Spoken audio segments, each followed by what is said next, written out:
di suatu desa namanya Bethlehem, tidak begitu jauh dari Yerusalem.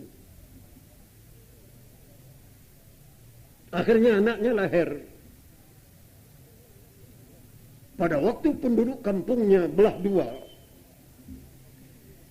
satu mengatakan setan ini anak, iblis ini anak, bapaknya saleh, ibunya saleh, orang jujur, tapi kok anaknya hamil sandar kawin.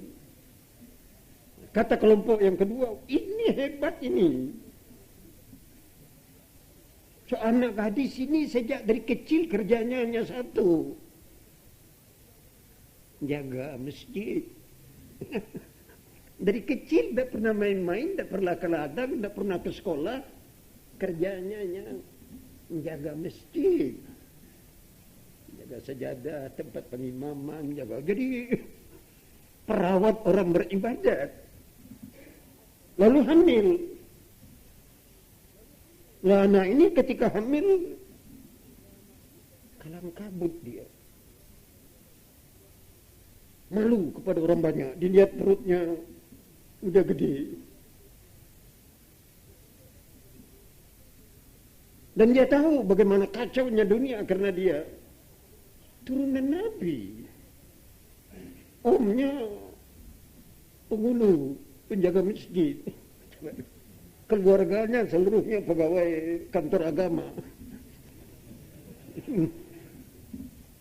Nah dia tidak bisa bercerita, ini anak perempuan. Oleh karena anak ini mempunyai sifat-sifat yang aneh. Suka menangis, tidak suka bergurau, tidak suka bergaul, senangnya khalwat, menyendiri. Tahu-tahu sedang mandi, sedang tidak berpakaian di kamar mandi. Cek.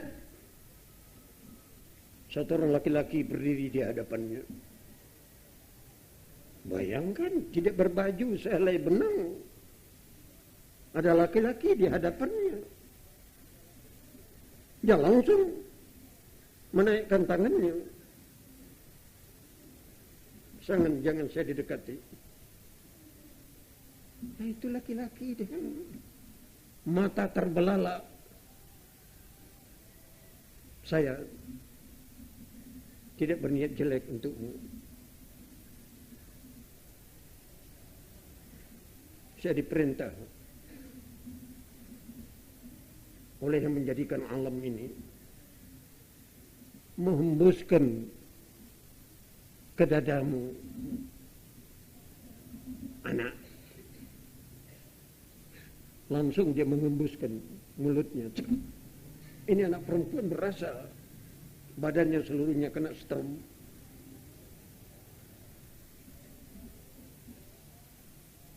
Kemudian laki-laki itu menghilang. Bingung dia anak. Dia pernah membela diri. Bagaimana saya keberana? Walam aku baghiyya. Walam yamsasni bashar. Kulitku seumur hidup belum pernah disentuh laki-laki. Aku bukan orang jahat. Bagaimana aku bisa beranak? Tapi laki-laki yang mengembuskan tadi itu mempunyai kekuasaan begitu besar. Dan badannya merasa berubah. Ini anak perempuan. Serba salah sekarang. Perut sudah lain ukurannya. Akan menceritakan ini. Kedatangan laki-laki tengah-tengah mandi. Apa bahasa yang akan dipakai untuk menceritakan ini? Saya anak gadis tengah-tengah mandi, lalu ada laki-laki di muka saya. Lalu perut saya jadi bergerak-gerak. Bagaimana akan mencari bahasa? Tidak bisa dia mencari cara menerangkan bagaimana ini. Untuk membela diri. Betul. Sedang bingung-bingung itu sudah.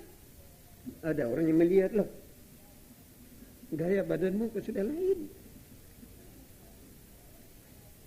akhirnya ini anak perempuan. Sebagai perempuan biasa, kehilangan keseimbangan diri.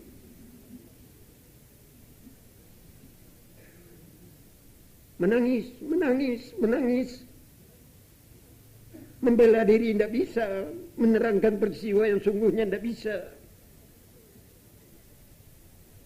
Untung saja ketika itu stagen belum ada. Andai kata cara Indonesia sekarang, pindah stagennya sudah dari pinggang ke leher. Tidak tahu, tidak jelas apa dia ketika itu pakai rok, tapi tidak ada stagen. Hanya omongannya, tidak ada kata lagi, kecuali hanya satu kata. Ya laitani mitu qabla hadha. Wahai diriku, kenapa engkau tidak dari kemarin saja mati? Ya laitani mitu qabla hadha. Kenapa aku tidak mati bulan yang lalu saja? Minggu yang lalu saja. Wa kuntu nasiyan mansiya. Dunia lupa kepadaku kalau aku mati bulan yang lalu. Sekarang menjadi tutur kata orang di pasar, di kampung, di mana-mana orang membicarakan dia.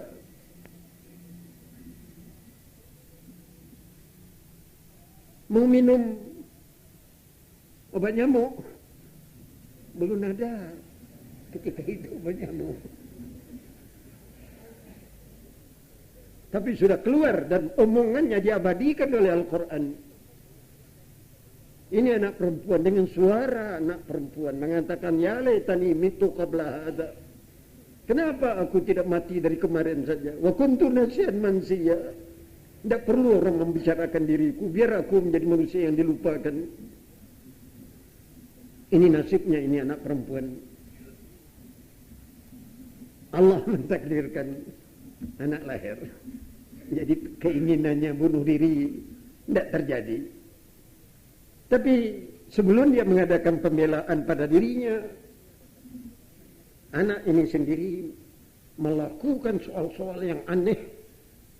Sejak masa itu sampai sekarang aneh itu tidak berhenti-hentinya. Ini anak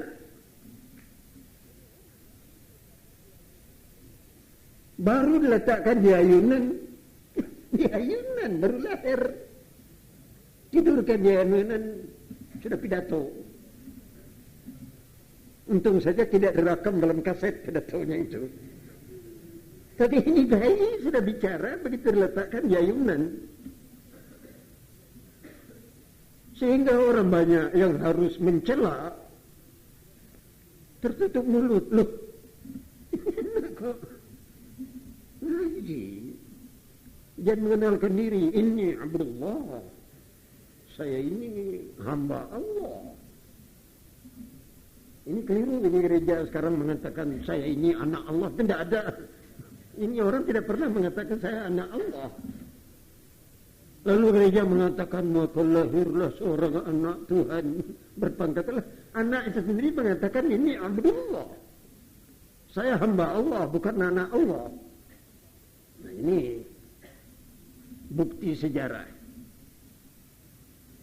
Sejak itu, saudara-saudara, guncanglah Israel.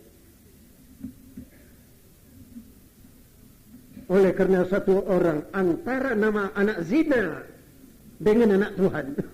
Separuh isi dunia mengatakan anak zina, separuh anak Tuhan. Coba. Satu memuliakan sampai di atas langit sehingga dapat pangkat anak Tuhan. Sekelompok mengatakan anak zina, anak haram. Aneh sekali, sejak 1900 tahun yang lalu, sudah 1900 tahun cerita ini, sampai sekarang tambah hari tambah aneh ini cerita. Sehingga santri-santri, kiai-kiai terpaksa menonton di TV lagu Natal, nyanyian Natal. Kamu tahu penyanyi-penyanyi mahasiswa di Indonesia menyanyikan lagu ini, lagu musuh. Musuh Indonesia paling terakhir ini Portugis. Oleh karena Timur dijajah Portugis, itu nyanyian dinyanyikan di TV semalam dari Jakarta itu bahasa Portugis. Dan si penyanyi saya tidak tahu kalimat-kalimat yang dia baca. Aneh sekali kok bahasanya tidak bahasa Indonesia, tidak bahasa Jawa, tidak bahasa Sanskerta, tidak bahasa Inggris, tapi bahasa Portugis yang dinyanyikan. Nah ini memang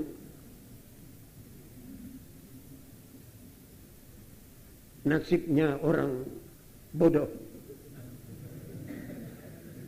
Senang bicara barang yang dia tidak ngerti. Kamu sendiri kadang-kadang kena soal ini. Suka mengatakan kata-kata yang bahasanya sendiri kamu tidak tahu. Beginilah penyanyi-penyanyi hari Natal. Dan Natal itu sendiri permulaan cekcok.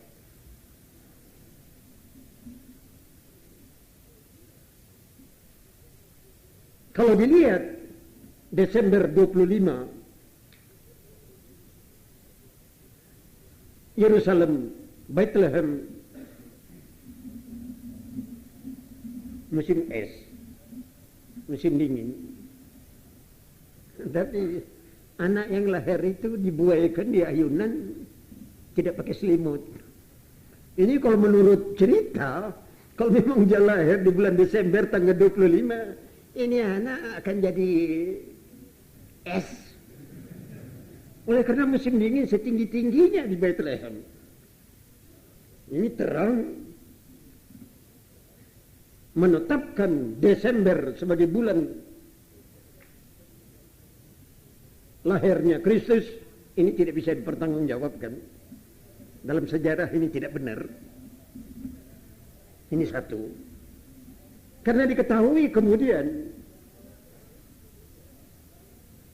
kaki ular, kaki ulo.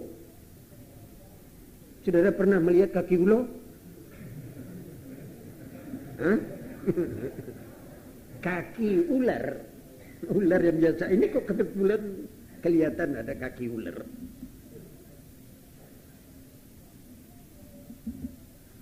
Bethlehem, Yerusalem, itu negara kecil sekali. Di bawah naungan kerajaan Romawi, Rom. Dunia pada 1900 tahun yang lalu itu di bawah dua negara besar, Rom, Farsi. Rom belah dua, Rom Barat, Rom Timur. Rom sebelah barat berpusat di Roma, di Itali. Rom sebelah timur berpusat di Konstantin. Sekarang dinamakan negara Turki. Konstantin ini nama raja. Raja Rom Timur. Raja yang maharaja di dunia, ditakuti, pintar sekali Konstantin nama raja itu. Dan agamanya, ya Allah, menentang agama yang dibawa oleh Musa dan menentang agama yang dibawa oleh Isa. Karena Rom, Barat dan Timur, kedua-duanya menyembah matahari. Yang dia sembah bukan Tuhan, bukan dewa, bukan dewi, tapi yang dia sembah matahari.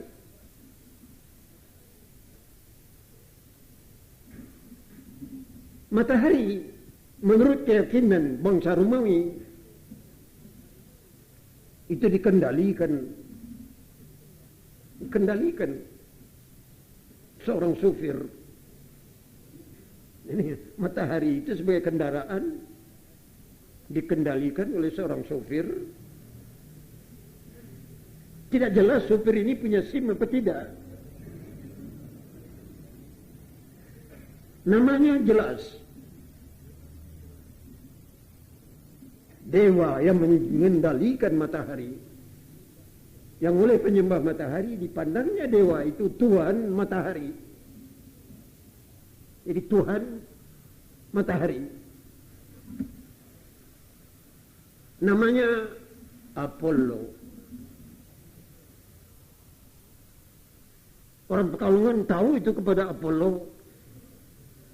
Tertulis di seng, atap seng, Apollo. Kamu waktu kecil di rumah ibumu ada yang atap seng. Itu cap.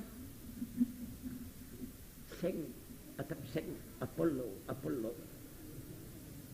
Kenapa pabrik seng membuat Apollo? Ini karena gandengan penahan kekuasaan matahari. Kebetulan satelit yang berangkat ke bulan oleh Amerika juga dikasih nama Apollo ke-8. Ini yang berhasil terbang ke bulan. Jadi Apollo ini nama Tuhan matahari. Tuhan yang mengendalikan matahari.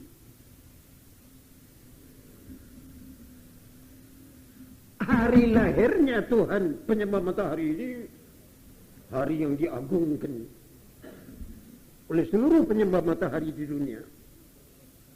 Karena yang menyembah matahari tidak saja orang Romawi, Nippon juga menyembah matahari. Itu kebetulan hari lahir Tuhannya sama. Orang Jepang dengan orang Romawi itu kok ada persatuan dari lahir Tuhannya, karena sama-sama menyembah matahari dan ceritanya juga hampir sama. Ternyata ini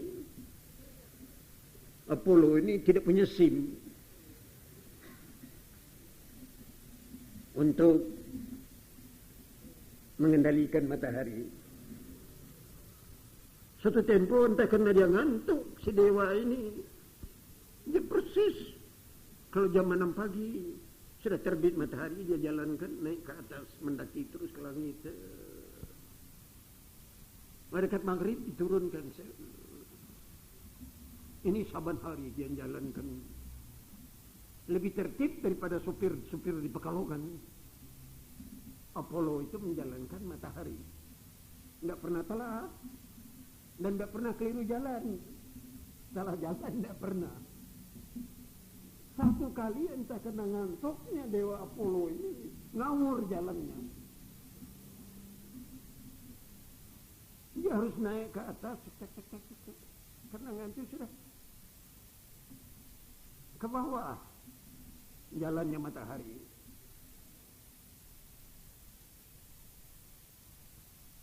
Terbakarlah permukaan bumi. Lama sekali dia berjalan dekat bumi, hancur segala hutan-hutan, kebakar kampung, kebakar jadi pasir. Itu dari Sahara.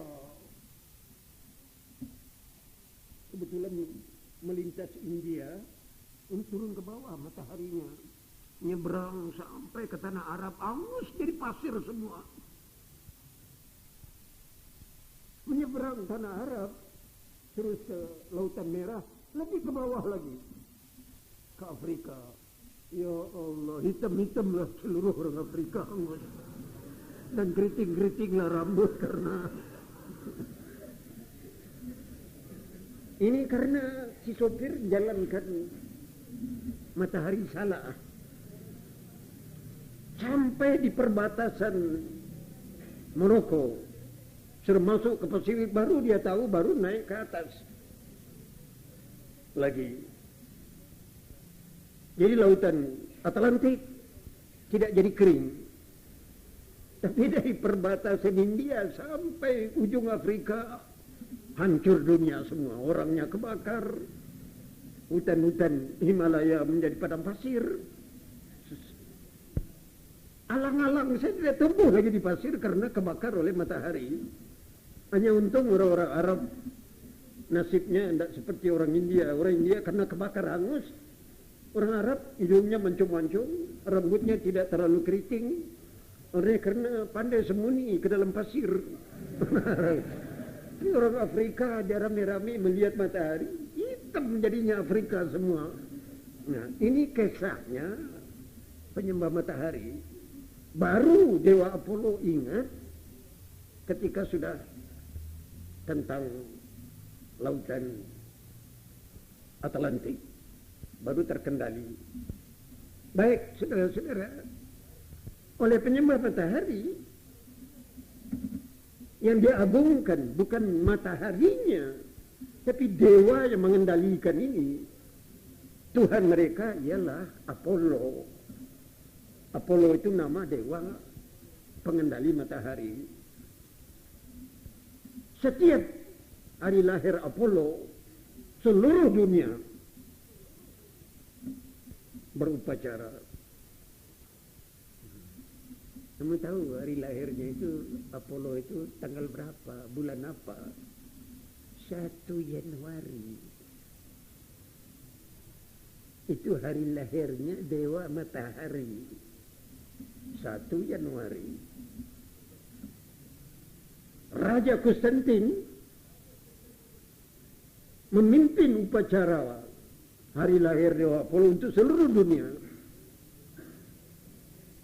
Dan disertai juga oleh orang Jepang yang menyembah matahari, orang Farsi yang menyembah matahari. Seluruhnya berupacara 1 Januari. Begitu lahir agama Nabi Isa. Konstantin tahu ini harus ditindas ini. Kamu tahu yang mensalibkan, yang menyalibkan Nabi Isa itu Raja Rom ini memusuhi agama Isa, memusuhi agama Isa, Musa. Itu kerjanya penyembah matahari. Tapi karena pandainya, dia lihat akhirnya agama yang dibawa oleh Taurat dan agama yang dibawa oleh Injil merintis perubahan di dunia. Raja Konstantin sebagai orang ahli, raja yang bijaksana, dia tahu ini tidak perlu dilawan ini. Lebih baik didekati. Jadi Konstantin itu punya pencak aneh. Berbeda dengan pencak umum bangsa Rom. So, Rom itu kuat, berani melawan kuat. Tapi Konstantin pandai mempergunakan kekuatan untuk menang, dan pandai mempergunakan lemahnya untuk menang. Lemahnya dia gunakan untuk menang.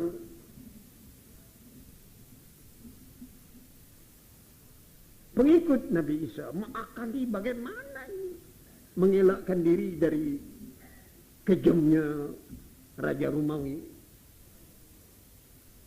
Sudah putus asa orang-orang Nasara.